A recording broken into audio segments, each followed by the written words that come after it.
Bismillahirrahmanirrahim. Assalamualaikum warahmatullahi wabarakatuh. Segala puji bagi Allah dan selawat kepada Nabi-Nya. Adik mahasiswa sekalian yang saya banggakan, kali ini kita akan masuk ke materi yang baru lagi. Materi kita tentang manajemen komponen sekolah. Nah, yang pertama kita harus tahu definisi dari manajemen apa dan manajemen komponen sekolah itu seperti apa. Jadi secara umum manajemen itu memiliki arti proses perencanaan, pengelolaan, pengorganisasian, dan juga pengawasan usaha-usaha organisasi beserta sumber daya organisasi lainnya sehingga tujuan organisasi itu bisa tercapai. Jadi yang dimaksud dengan organisasi di sini kita tarik ke dalam struktur sekolah. Nah, yang mana di situ mulai dari kepala sekolah sebagai posisi tertinggi dalam sebuah satuan pendidikan sampai pada satuan terkecilnya. Kemudian, manajemen komponen sekolah itu merupakan faktor penting dalam proses pendidikan di sekolah sebagai alternatif dalam meningkatkan mutu pendidikan. Jadi, manajemen komponen sekolah itu tujuan utamanya adalah bagaimana agar mutu pendidikan dalam suatu sekolah, satuan pendidikan itu bisa meningkat secara terus-menerus, secara konsisten sehingga tujuan dari organisasi dalam hal ini satuan pendidikan sekolah tersebut itu bisa tercapai. Nah, ini tujuannya. Tujuannya manajemen komponen sekolah secara garis besarnya itu ada 3. Yang pertama adalah meningkatkan efisiensi mutu dan pemerataan pendidikan.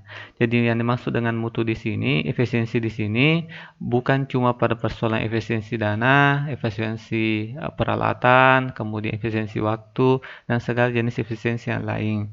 Kemudian mutu dan pemerataan pendidikan. Jadi pemerataan pendidikan maksudnya adalah siapa saja itu bisa masuk dalam satuan pendidikan tersebut. Ya, mau orang tuanya misalnya memiliki jabatan tinggi atau tidak, memiliki jabatan tinggi atau hanya seorang pedagang, petani dan lain sebagainya, semuanya memiliki hak yang sama untuk masuk dalam satuan pendidikan tersebut. Kemudian yang kedua adalah menjalin kerjasama yang baik antara sekolah dan masyarakat. Ya, ini hubungan eksternal. Jadi besar kecil kuat dan majunya sebuah sekolah itu juga salah satu faktor pendukungnya adalah bagaimana dia memiliki hubungan komunikasi dengan masyarakat di luar sekolah. Kenapa? Karena masyarakat di luar sekolah itu menjadi salah satu faktor pendorong dan pendukung kemajuan dari satu sekolah. Kemudian yang ketiga adalah meningkatkan tanggung jawab sekolah terhadap mutu sekolahnya. Ya, dengan adanya manajemen komponen sekolah, maka setiap unsur atau struktur atau stakeholder yang ada dalam sekolah itu memiliki tanggung jawab pribadi terhadap sekolah terkait tentang mutu di sekolah tersebut. Yang mana disebut dengan mutu nanti akan saya jelaskan pada bagian selanjutnya. Nah, manajemen komponen sekolah itu setidaknya terbagi atas 7. Ya, yang mana saja? Yang pertama adalah manajemen khusus untuk sarana dan prasarana. Ada juga manajemen tenaga kependidikan, ada manajemen layanan khusus, ada manajemen kurikulum dan pengajaran, ada manajemen keuangan dan pembiayaan, ada manajemen humas dan kerjasama, dan terakhir adalah manajemen kesiswaan. Seperti itu. Saya mulai dari manajemen kurikulum dan program pengajaran. Jadi manajemen kurikulum dan pengajaran merupakan bagian integral dari manajemen berbasis sekolah. Ini meliputi perencanaan, pelaksanaan, dan penilaian kurikulum. Ya, meskipun pengembangan kurikulum nasional dilakukan oleh Departemen Pusat, tetapi sekolah juga mempunyai hak dalam pengembangan kurikulum muatan lokal sesuai dengan kebutuhan masyarakat. Jadi, memang sekarang kita memiliki kurikulum K13, betul. K13 edisi revisi. Tetapi, walaupun seperti itu, setiap sekolah atau satuan pendidikan tetap memiliki kemerdekaannya sendiri untuk menentukan kurikulum untuk muatan lokal. Ya, muatan lokal sesuai dengan kearifan lokal di daerah masing-masing. Ya, termasuk juga materinya itu bisa disituasikan dengan daerah masing-masing. Contoh, misalnya anggaplah di daerah Bugis, muatan lokalnya bisa jadi bahasa Bugis. Mungkin di daerah Mandar, muatan lokalnya adalah bahasa Mandar. Di Makassar, muatan lokalnya adalah bahasa Makassar. Bagaimana dengan mata pelajaran lain? Misalnya mata pelajaran lain tentang seni. Ketika di buku misalnya contohnya di situ adalah tari-tarian di Jakarta atau daerah Jawa Barat atau Jawa Timur, kita bisa mengubahnya menjadi tari-tarian di daerah masing-masing. Entah misalnya di Makassar, di Majene, ataupun di Wajo, seperti itu. Terkadang ada juga bertanya seperti ini kepada saya, mahasiswa yang lain, katanya kurikulum yang mana yang paling bagus, ya, mana yang paling ideal kurikulum. Kenapa? Karena kita sudah menerapkan berbagai macam kurikulum. Saya mengatakan bahwa sebenarnya semua kurikulum itu bagus, ya. Kenapa? Karena semua kurikulum itu bagus, memiliki kelebihannya masing-masing. Yang tapi bukan sebenarnya bagian itu yang terpenting menurut saya. Yang terpenting adalah bagaimana kualitas gurunya. Ya, karena bagaimanapun kurikulum itu hebat dan luar biasanya, tapi kalau gurunya itu yang kurang berkualitas, tidak bisa menerapkan kurikulum tersebut, maka itu sama saja dengan nihil. Saya ambilkan contoh misalnya, kalau kita guru itu misalnya adalah sopir dan kemudian kurikulum itu adalah mobil, ya, secanggih apapun mobilnya, tapi kalau sopirnya tidak bisa mengendarai mobil tersebut, maka sulit untuk mencapai tujuan. Misalnya kita mau pergi ke Mamuju, dari Majene mau ke Mamuju, kalau sopirnya tidak tahu bawa mobil mewah tersebut, ya susah akan sampai di Mamuju seperti itu. Jadi yang terpenting sebenarnya bukan pada persoalan kurikulum, tapi pada persoalan guru sebagai ujung tombak dalam proses pembelajaran di tiap satuan pendidikan. Nah, prinsip-prinsip manajemen kurikulum dan pengajaran, yang pertama itu tujuannya harus jelas, ya, tidak boleh abu-abu.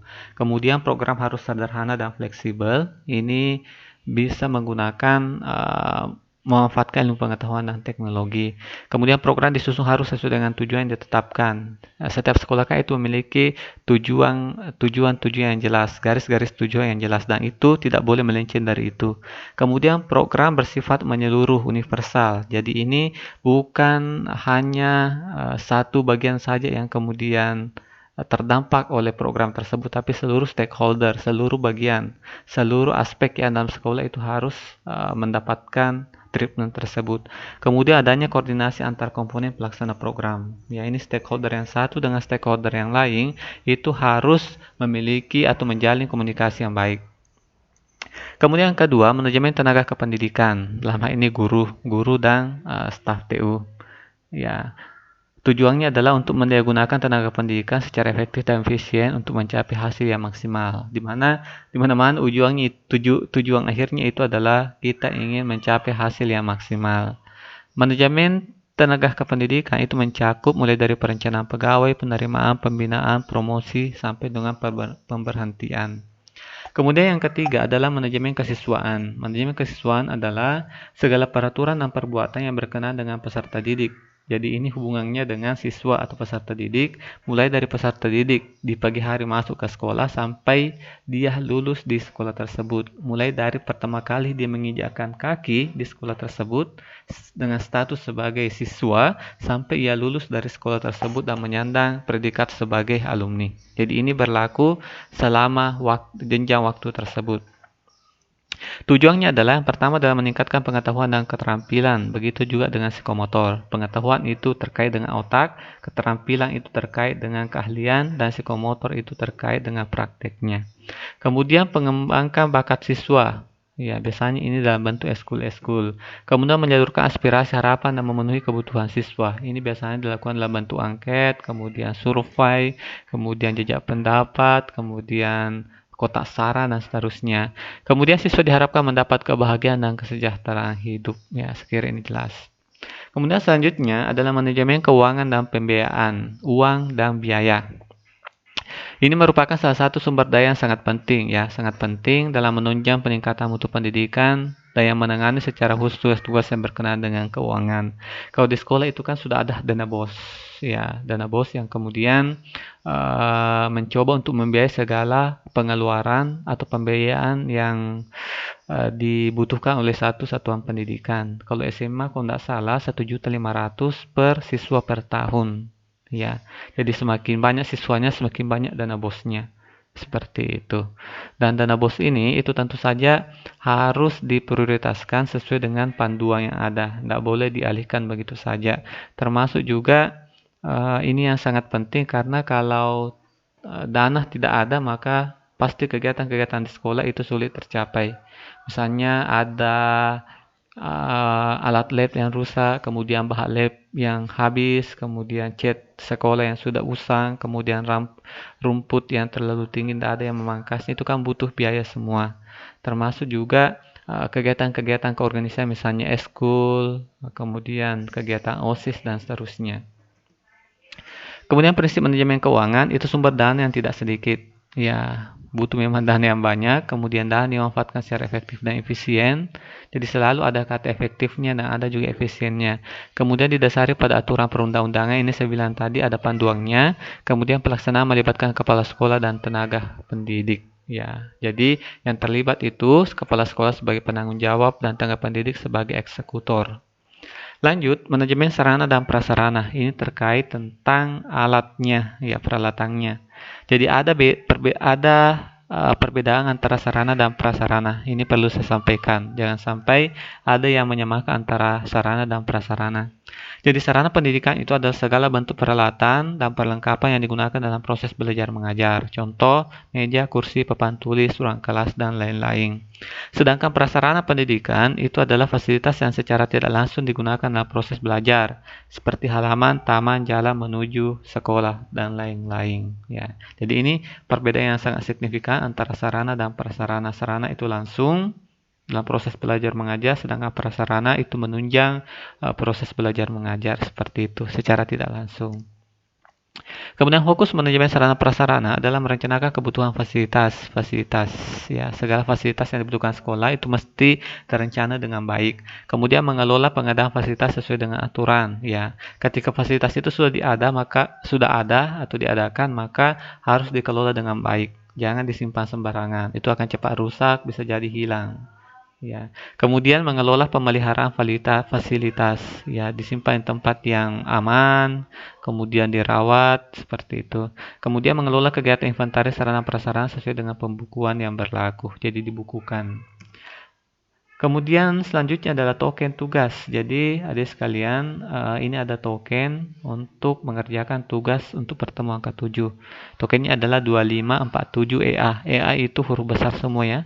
Jadi kalau tidak menggunakan token ini, maka tidak akan bisa melihat tugasnya seperti itu.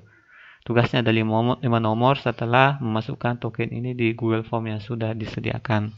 Cuma harapannya saya, bantu temannya untuk mempelajari materi ini lebih mendalam dengan tidak membagikan kode token ini baik via grup maupun via chat pribadi kepada temannya.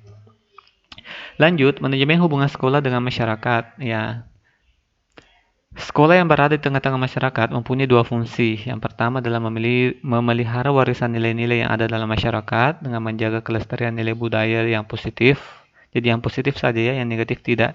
Sedangkan fungsi yang kedua adalah sebagai lembaga yang menjadi pendorong perubahan nilai-nilai dan tradisi-tradisi sesuai dengan tuntutan dan kemajuan serta pembangunan. Ini menurut Sucipto dan Kasasi tahun 1994. Ya, ada dua. Kemudian ada beberapa kegiatan manajemen hubungan sekolah dengan masyarakat. Ya, contohnya misalnya analisis kebutuhan keterlibatan masyarakat dalam penyelenggaraan sekolah. Contoh misalnya komite sekolah, termasuk misalnya kegiatan visa tamat itu melibatkan orang di luar sekolah.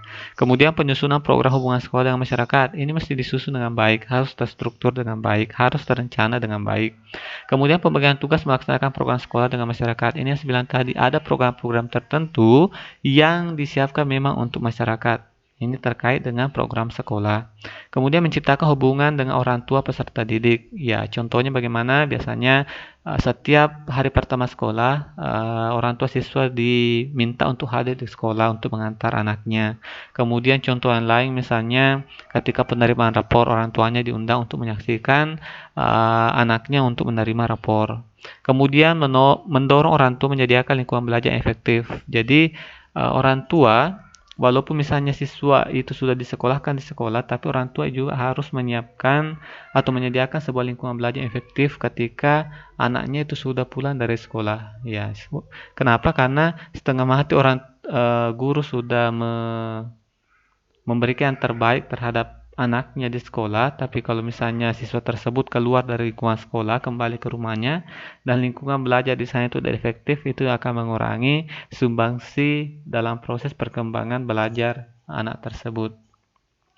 Kemudian mengadakan komunikasi dengan tokoh masyarakat. Ini biasanya dalam bentuk rapat-rapat. Kemudian mengadakan kerjasama dengan instansi pemerintah dan swasta.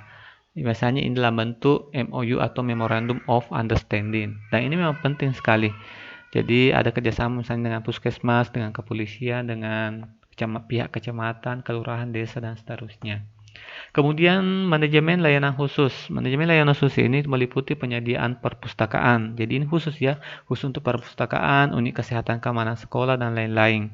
Ketersediaan layanan yang lengkap seperti perpustakaan itu membuat siswa dengan mudah mengembangkan dan mendalami secara mandiri pengetahuan yang diperoleh selama di kelas. Jadi perpustakaan di sini bukan saja perpustakaan fisik, tapi bisa juga dalam bentuk perpustakaan digital.